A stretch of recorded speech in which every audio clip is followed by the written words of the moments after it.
L'invité de 50 Minutes Inside cette semaine fête un anniversaire, c'est 25 ans de météo. Vous l'avez deviné, il s'agit évidemment de notre amie Evelyne Delia, emblématique présentatrice, personnalité populaire, l'une des préférées des Français du petit écran.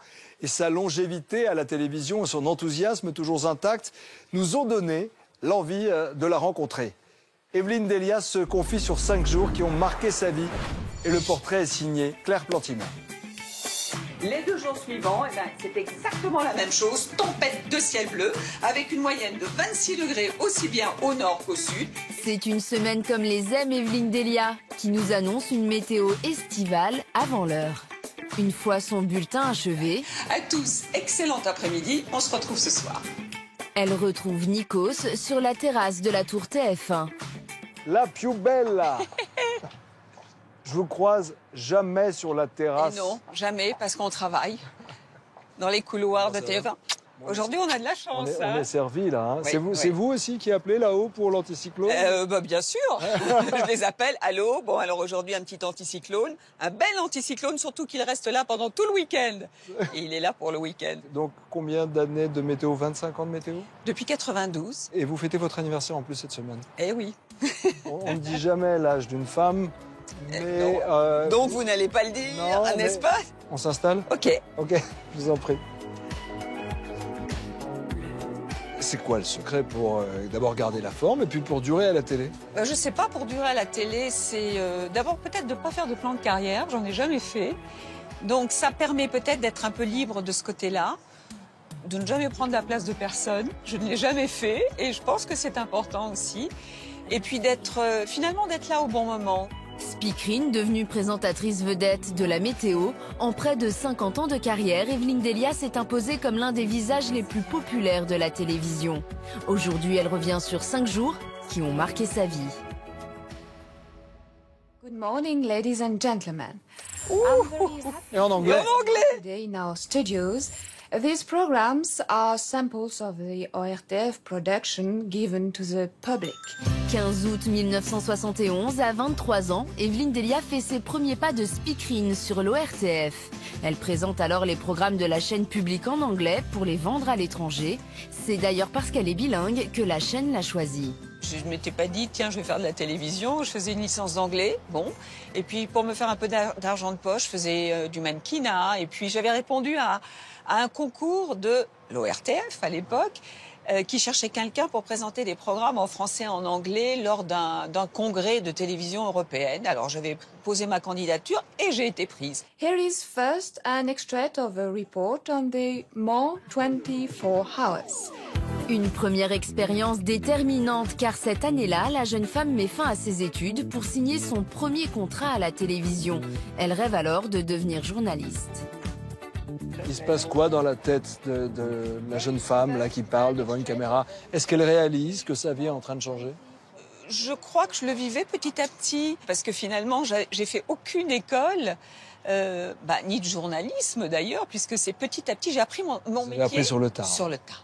Et vous savez, je crois que j'ai toujours eu les pieds sur terre en me disant, on va voir ce que ça donne. Mesdames, Mesdemoiselles, Messieurs, bonsoir et je souhaite que vous passiez avec nous un très agréable moment. 4 ans plus tard, Evelyne Delia arrive sur TF1 où elle devient l'une des speakerines vedettes aux côtés d'Evelyne Leclerc ou encore de Denise Fabre. Mais c'est bien Evelyne Delia que la chaîne va choisir pour présenter un nouveau magazine audacieux pour l'époque.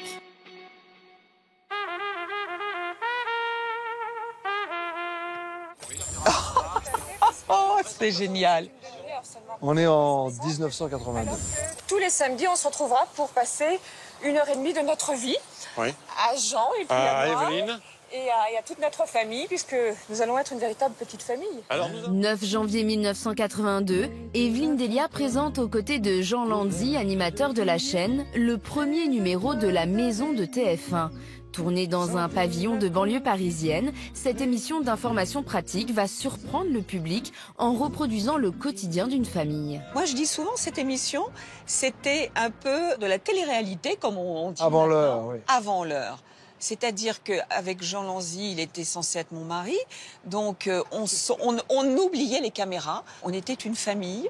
Il y avait la grand-mère, Cécile Iban, et j'étais la maîtresse de maison. Et il y avait les copains, Nicolas le jardinier, Michel Galli, le bricoleur, Jean-Pierre Pernaut, qui était le chroniqueur sur tout ce qui était tourisme, voyage. C'était moderne pour l'époque. Et c'était hyper moderne. Et ça a eu un succès. L'animatrice n'hésite pas à se mettre en scène et séduit le public par sa bonne humeur. On va commencer par ça. Non mais prends pas cet air dégoûté. Tu vois? Qu'est-ce que tu vas me... C'est excellent pour la peau. C'est du concombre. On a passé des moments extraordinaires dans cette maison. On travaillait beaucoup, mais dans la joie. Alors, on répétait le matin, on avait aussi des émissions. Au début, c'était le samedi matin. Après, on a fait même les après-midi. On a même fait des émissions de variété. C'est-à-dire qu'on a vu défiler dans cette maison les artistes de l'époque. C'était extraordinaire. Et quand ils étaient dans cette maison, ils ne partaient plus. Une émission qu'elle va présenter pendant 6 ans et qui va bientôt lui ouvrir de nouvelles portes, déterminantes dans sa carrière.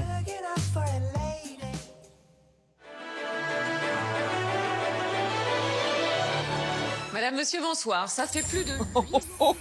La mode est différente. C'est drôle. La mode est différente. Ça, je m'en souvenais plus. Pour demain, regardez ces éclaircies qui restent. Elles iront du Jura et des Alpes jusqu'en pointe vers le centre de la France. 8 février 1993, Evelyne Delia présente l'une de ses premières météos. Des images rares car c'est le seul bulletin de ses débuts qui ait été conservé. Est-ce que vous vous souvenez du premier jour où vous arrivez devant la caméra pour présenter un bulletin météo? Je me souviens pas vraiment du bulletin, mais d'avant. La trouille, parce que c'était en direct. J'ai mis quand même un mois avec Alain Gillot-Pétré, tout le mois d'août, à m'exercer. Tous les matins, j'étais à Météo France, parce que je ne suis pas météorologue de formation, pour apprendre la météo, les rudiments de la météo, les explications. Et l'après-midi, j'étais avec Alain ici. Mais en revanche, j'ai un souvenir, une de mes premières météos, 22 septembre 92, Vaison-la-Romaine, avec de très fortes inondations et beaucoup de victimes. Et ça a été violent pour moi, parce que il fallait assumer. Et ça, c'est resté gravé dans ma mémoire, 22 septembre 1992. Evelyne Delia fait ses preuves et moins de 10 ans plus tard, elle est nommée directrice du service météo de la chaîne. C'est elle qui intervient dans les journaux télévisés pour couvrir les catastrophes naturelles, comme la canicule en 2003 ou la tempête Xynthia en 2010. Ce que l'on craint, on l'a vu tout au long du journal, ce sont évidemment les fortes marées, les coefficients qui sont extrêmement importants en ce moment. Outre son professionnalisme, Evelyne Delia est aussi reconnue pour son élégance vestimentaire. Comment vous faites pour avoir toujours la tenue qu'il faut? Je trouve que c'est un respect du téléspectateur, c'est hyper important. On nous voit en entier, de pied, on bouge, donc il faut que ce soit quelque chose de saillant. C'est aussi pour la mode française, je trouve que c'est un point important parce que ça donne des idées. Vous êtes un peu l'ambassadrice aussi. Il y a certains chics à la française que vous avez toujours portés, naturellement. Qui était comme ça chez vous, dans votre famille? Je pense que c'est peut-être héréditaire, ma mère est comme ça. Maman, ça vient de maman aussi, mon père aussi. On vous connaît depuis toutes ces années et vous faites partie de notre vie. Et pourtant, on vous connaît peu. Il y a une certaine pudeur autour de votre vie privée. Mais j'ai quelques images d'archives au Pays Basque.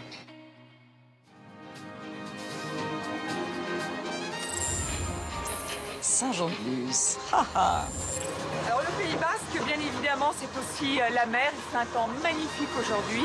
La côte est superbe. Alors je vous propose qu'on aille faire un petit tour. Vous me suivez? Venez. 22 août 2002, Evelyne Delia accueille une équipe de télévision dans le Pays Basque, région qui a marqué son enfance. Alors je vous présente Olivia, ma fille, et Charlie, son chien. Alors on a décidé de venir passer 2 jours ici à Saint-Jean-de-Luz. C'est un endroit qu'on adore, le Pays Basque, on a beaucoup de souvenirs. La vie de famille a toujours été très importante pour Evelyne Delia, qui a vécu pendant 50 ans avec le publicitaire Philippe Marininchi, décédé il y a tout juste 1 an. Olivia est leur fille unique. On est très très complices l'une de l'autre. Ce qu'elle m'a appris vraiment, c'est aller de l'avant, foncer, vaincre sa timidité et y aller. Votre fille est avocate? Oui, absolument. Et alors elle n'aime pas du tout. Alors on a eu beaucoup de mal d'ailleurs à la faire venir parce qu'elle a horreur de ça. Qu'est-ce que ça représente pour vous, le Pays Basque? Ah, Saint-Jean-de-Luz, le Pays Basque, ça représente beaucoup de souvenirs, des souvenirs d'enfance, parce que mon père était d'origine bordelaise. Et alors, on vivait à Paris, mais on descendait souvent dans le sud-ouest, et ce sont des vacances. Et évidemment, dans les rues de Saint-Jean-de-Luz, celle qui réunit 7 millions de téléspectateurs chaque jour attire la sympathie des habitants. Il y a un microclimat à Saint-Jean-de-Luz. C'est vrai que quand je suis en province, j'aime bien justement avoir ce contact avec les gens, j'allais dire, avec les téléspectateurs. Et souvent, je leur pose des questions, je les questionne pour savoir ce qu'ils attendent aussi. Et puis, mais c'est vrai que la météo, c'est tellement fédérateur. Moi, je dis souvent qu'on a une responsabilité économique, sans vraiment le vouloir, mais on est dépendant de la météo. Une popularité auprès des téléspectateurs qui lui permet de s'essayer à un nouvel exercice. Je suis la maman d'Alex. Ah, alors comme ça, vous êtes la mère du petit Volange. Oui. Mais quelle coïncidence. Ah, ça c'était drôle. J'adore. La propriétaire de votre fils, un garçon très sympathique, un peu tête en l'air. Il oublie parfois de payer son loyer. Ouais, mais enfin, vous savez ce que c'est les étudiants, toujours très occupés, le nez dans les bouquins. Ouais. Bien sûr. Enfin, ça fait déjà 6 loyers de retard. Hein. J'ai peur que ça devienne une habitude. 28 juin 2013, Evelyne Delia crée la surprise en jouant la comédie le temps d'un épisode de la série Nos chers voisins sur TF1. Elle y interprète la mère d'Alex, un jeune en coloc qui se fait passer pour un étudiant en droit. On dirait quoi? On dirait un drogué, un clochard. N'exagérons rien. Oh non, je n'ai plus de fils. Je ne suis plus ta mère. Ça vous a amusé? Ah, c'était génial. J'ai adoré l'équipe. Mais c'est vrai que moi, j'aimerais bien un petit peu... On me demande des fois, mais pourquoi vous ne faites pas un peu de comédie ou C'est amusant. Il faut avoir du temps pour faire ça. Vous n'avez jamais eu la tentation de faire autre chose? À la télévision, dans les médias, vous dire « Maman, c'est bon, la météo, j'ai fait le tour ». Je crois que je suis tombée dans la marmite de la météo et que c'est passionnant, c'est prenant. Depuis tout à l'heure, je vois que vous avez un bobo sur votre ongle. Oui. Et je suis certain que les téléspectateurs... Alors, c'est pas le... Je suis certain que les téléspectateurs se demandent... Ouais, fais un doigt. Eh ben, voyez, je vis comme tout le monde et je me pince de temps en temps le doigt dans une porte. Ah ben voilà.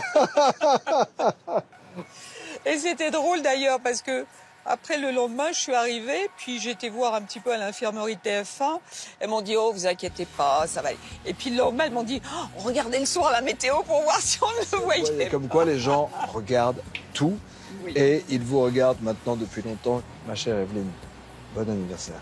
Merci, Nikos. Je vais vous prendre en photo, vous le savez. Oui, bien sûr.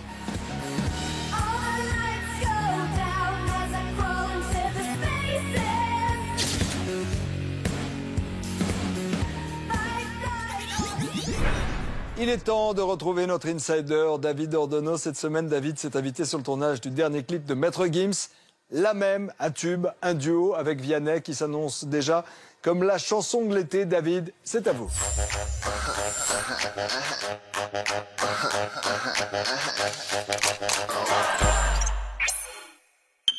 Bonjour, programme chargé cette semaine, Paris-Toulouse-Chamonix. On commence donc peut-être avec le tube de l'été, de l'année même. C'est parti.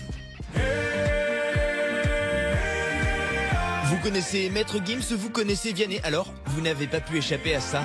Si je vous gêne, c'est la même. La même, c'est la chanson phare du dernier album de Maître Gims, intitulé La Ceinture Noire. On prend des boîtes, on y range les gens qu'au fond jamais l'on ne comprend. Depuis hier, ce tube a enfin son clip. Et moi, il y a quelques semaines, j'étais sur le tournage.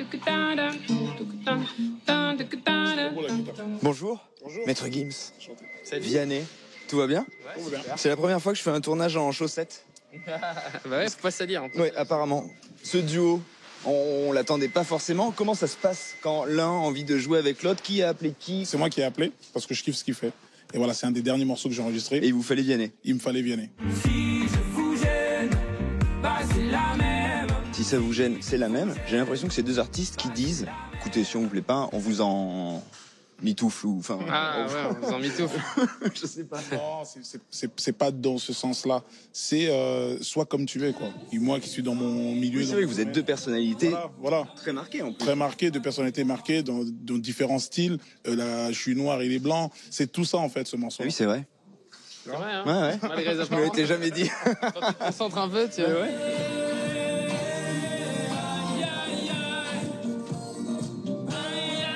Il va se passer quoi après? On va s'attendre à voir des Vianney débouler sur scène avec Maître Gims. Il le faut. La scène, c'est un vrai plaisir hein, dans une aventure. C'est bien plus sympa que de faire de la promo et tout. Alors, tu vois, si on sent qu'il c'est pas sympa, ça. Non, là, l'interview, elle est cool. Mais tu vois, un plateau télé, c'est vraiment moins sympa qu'un Zénith ou qu'un Bercy. Hein. Bon, vous avez compris, guettez bien les dates de concert. Le duo sera bientôt sur scène. Si je vous gêne, bah c'est la même. On enchaîne avec du cinéma, on est à Toulouse, les Chevaliers du Fiel. Dans quelques heures vont présenter leur deuxième long métrage au public toulousain. Alors on y va.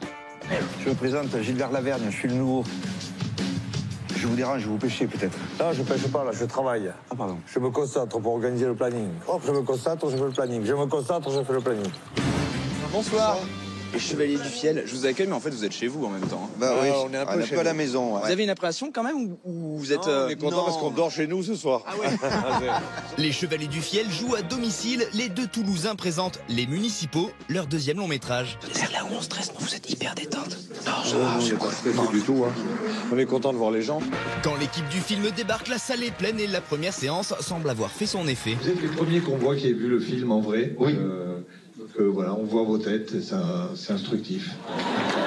Le programme de la soirée est dense, les Chevaliers vont enchaîner les projections. Merci, bonne soirée. Rien que ce soir, ils vont assurer 4 avant-premières dans 4 cinémas différents. On est bien loin de l'ambiance décontractée de leur film. Alors, les fiches rouges, tu as les collègues qui sont absents longue durée. Fiches orange, les absents moyenne durée. Et les fiches jaunes, on ne sait pas encore pour quelle durée. Et puis alors, fiches vertes, tous ceux qui bossent. Enfin, ceux qui sont là. Là, vous n'avez pas le même rythme que vos personnages, là, pour le coup, parce que ça enchaîne. Ah ouais, là. Oui, ça n'a rien à voir, mais c'est de la fiction. Hein. Du GC, on part à Gaumont. En fait, dès que c'est allumé, on rentre. Ah oui, dans le cinéma. On fait les pizzerias, les boulangeries, les McDo, enfin tout. Bon, on va laisser les Chevaliers du Fiel faire la tournée des salles. Nous, on file à la montagne, il y a du son. Derrière moi, le Mont Blanc. On est au festival Musilac, première édition. Alors, on va voir à quoi ça ressemble. Alors pas de doute, hein, on est bien à la montagne, festival de chaussures de rando, défilé de doudounes, festival de téléphones portables qui ne rate rien de ce qui se passe sur scène. C'est pourquoi qu'elle aurait enfin dit je le permets. Devant Stéphane Echer, une licorne, un panda, un pingouin et la Bretagne un peu perdue. Et Rayon Solitude, hein, un classique aussi. L'enfant qui n'entend rien et qui se demande ce qu'il fait là. Bon, plus sérieusement, Musilac, c'est 3 jours de concert des artistes venus du monde entier. Le tout dans un cadre exceptionnel. J'ai justement rendez-vous avec l'une des têtes d'affiche du festival, Charline Spiteri, la chanteuse du groupe Texas. Bonjour Charline. Bonjour. C'est un endroit spécial pour une interview. Oui. On a les montagnes derrière nous, le Mont Blanc. Oui, c'est fantastique. Vous avez pris votre bonnet ou vos moufles? Oh mais non, je suis écossaise, il fait chaud là. Ah oui, vous êtes habitué à ce temps. C'est pratiquement tropical pour moi. Vous avez, je ne sais pas, des habitudes ou des activités favorites quand vous êtes à la montagne? Je faisais du snowboard, mais j'ai arrêté. Donc maintenant, la montagne, c'est quoi? C'est du thé et une cheminée? La montagne, c'est regarder autour de soi et se dire « Waouh, c'est magnifique, il ne s'agit plus de conquérir les sommets. » Je voulais vous demander, car on est en Savoie, vous connaissez la tartiflette? Eh oui. Vous connaissez? Mon mari est chef. Ok, donc après les concerts... On peut parler gastronomie, oui. Et oui, avant d'aller déguster la cuisine savoyarde, Texas a régalé son public. L'ambiance est réchauffée, mais par contre, tout le monde a mis sa doudoune. Nous, on va aller manger, ça m'a donné faim, cette histoire de tartiflette. À suivre dans la troisième partie de 50 minutes Inside l'actu. La story de la semaine, Bruce Willis, l'anti-héros de Hollywood. C'est tout de suite.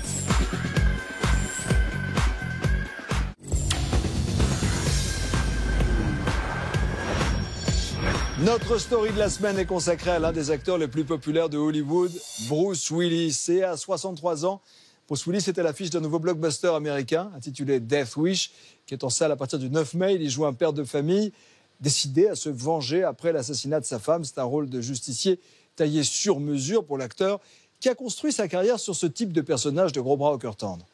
De ses rôles mythiques, comme dans Le Cinquième élément, à son histoire d'amour avec Demi Moore, comment Bruce Willis est-il devenu l'anti-héros de Hollywood? Voici un reportage signé Adeline Desson. J'aime ma famille. Et c'est quand elle a eu le plus besoin de moi. Police secours, que puis-je faire pour vous? Il y a des hommes, ils sont entrés chez moi, je crois qu'ils sont là. Non. Que je n'ai pas pu la protéger. Bruce Willis est de retour au cinéma avec le film Death Wish en salle le 9 mai prochain. Dans ce remake du long métrage Un justicier dans la ville, il incarne un veuf prêt à tout pour se venger des assassins de sa femme. Qui a tué ma femme? T'étais avec qui d'autre? Un rôle d'anti-héros sur mesure pour l'un des acteurs les plus bankable d'Hollywood. Bruce Willis, c'est le anti-héros par excellence dans le cinéma américain. C'est l'homme ordinaire placé dans la circonstance extraordinaire. C'est la star de films d'action, l'homme macho. Dans tous les films qu'il a fait, il est celui qui sauve des vies de façon extraordinaire. Bruce Willis, un homme ordinaire devenu la superstar des années 90 aux côtés de sa femme de l'époque, Demi Moore.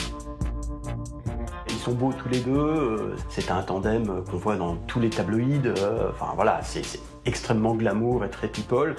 L'union de Bruce et Demi n'était pas simplement un mariage, mais un partenariat de business, parce qu'ils se sont mutuellement aidés pour construire leur carrière. Alors, comment Bruce Willis a-t-il imposé à Hollywood son personnage d'anti-héros fort et sensible à la fois ?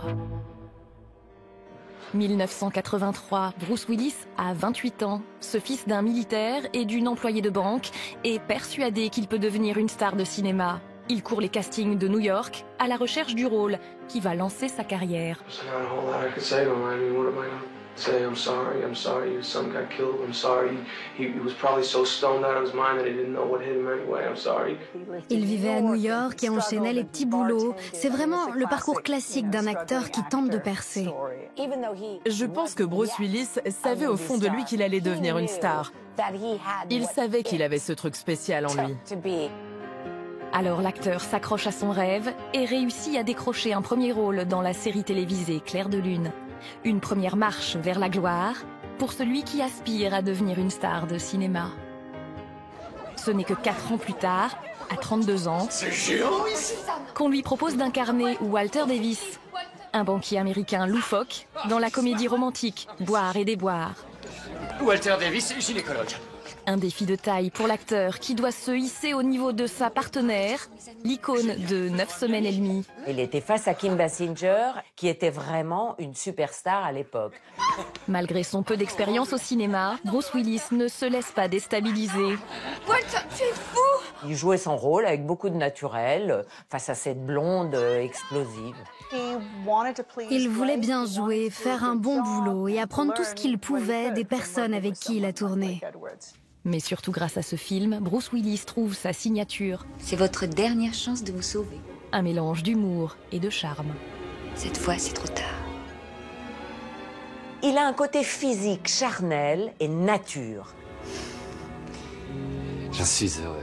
Les femmes devaient être attirées par son côté « je m'en fous », mais en même temps, je suis conscient de mon charme et de l'animalité que je dégage. Donc il avait ce magnétisme. Toutes les femmes tombaient comme des mouches à sa vue. Et ce charme indéniable tape dans l'œil d'une jeune actrice qui débute à Hollywood. Elle a 25 ans et s'appelle Demi Moore. Ils se sont rencontrés à la première d'un film. Ça a été un coup de foudre entre eux. L'alchimie était évidente, ils avaient beaucoup de points communs. Mais à l'époque, Demi Moore traverse une période difficile. Elle a toujours lutté contre les drogues, l'alcool. Elle a grandi dans un milieu violent et toxico. Donc, elle doit se battre contre ses démons.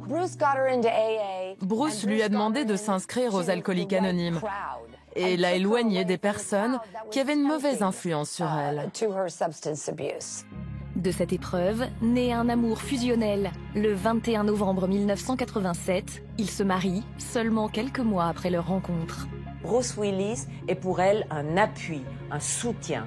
Il la fait sortir véritablement de ses addictions et il lui donne une colonne vertébrale, un ancrage pour la première fois de sa vie. Il est beau et musclé. Elle incarne cette jeune génération d'actrices fragiles et fortes à la fois. Bruce Willis et Demi Moore deviennent l'un des couples les plus en vue du tout Hollywood.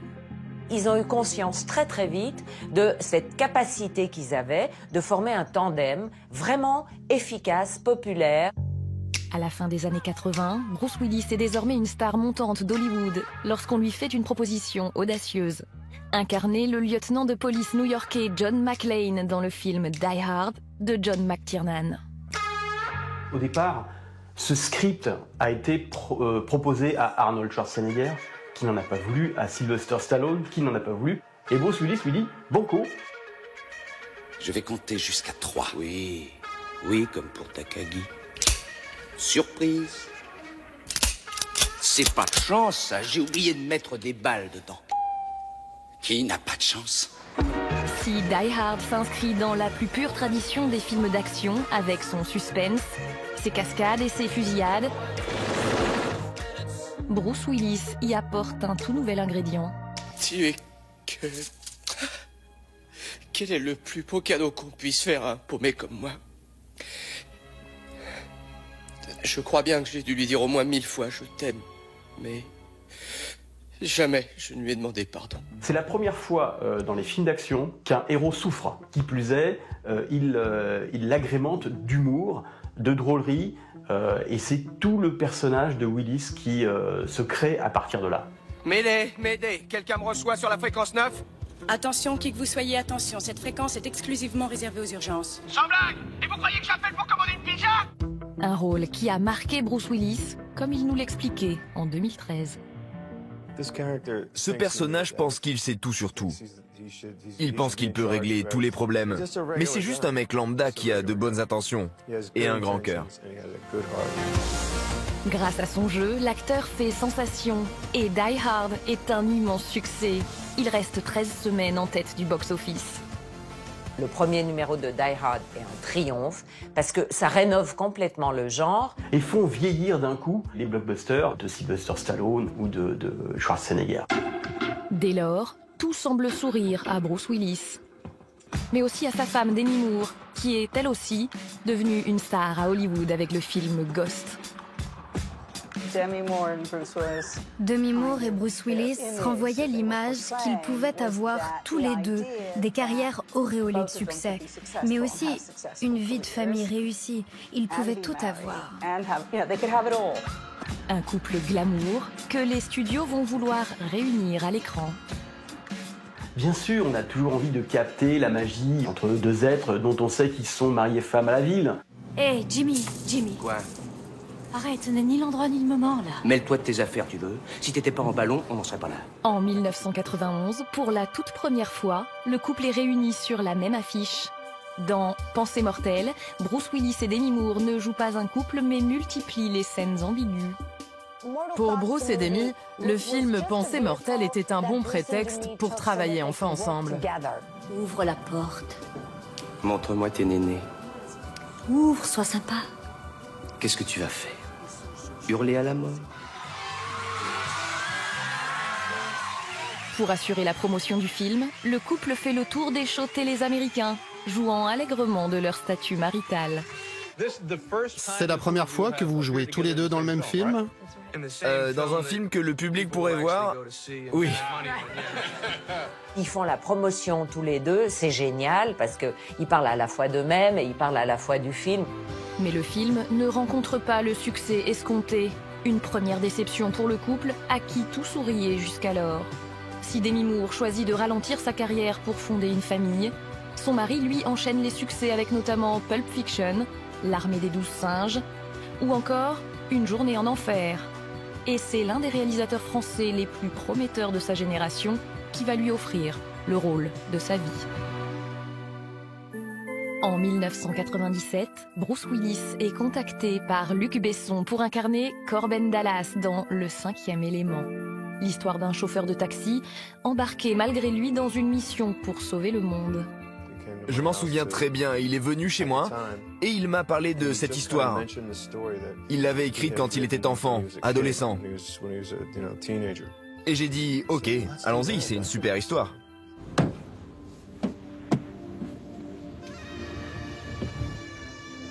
Salut. Si Luc Besson choisit Bruce Willis, c'est qu'il est convaincu que l'acteur est le meilleur pour incarner ce personnage atypique. C'est un anti-héros, personnage de loser magnifique, qui devient lui-même un héros parce qu'il est forcé à le devenir. Et pour ce rôle, Bruce Willis va devoir faire une petite concession sur son look.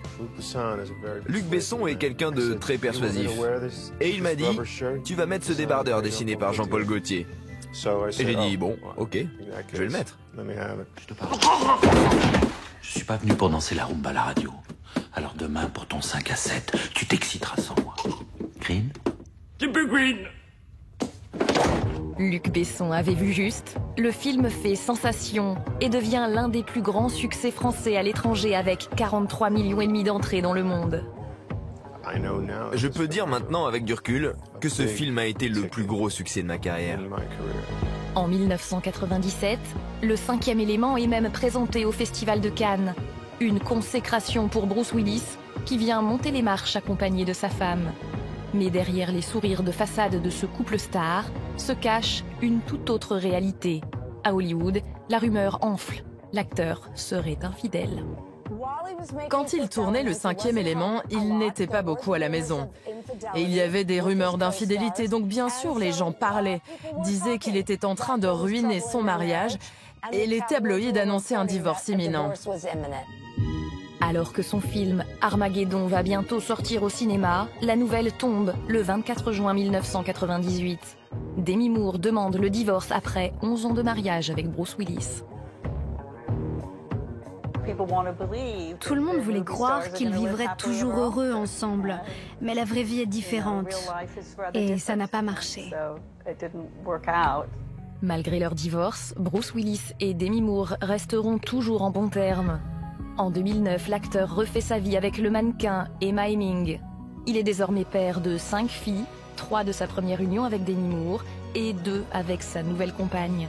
Bruce Willis serait même un papa poule. On l'imagine avec des filles et des problèmes de filles constamment.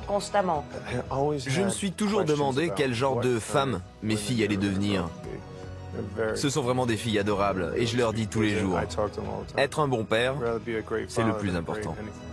À 62 ans, Bruce Willis, qui a si souvent sauvé le monde au cinéma, s'épanouit désormais dans son rôle préféré, celui du père de famille ordinaire. Et voilà pour 50 minutes Inside l'Actu. Restez avec nous, on se retrouve tout de suite pour 50 minutes Inside le Mag avec cette semaine Iris Mittenard dans les secrets de la nouvelle vie de Miss Univers. Puis le document d'Inside, South Beach, la plage mythique de Miami. C'est maintenant dans 50 minutes Inside le Mag.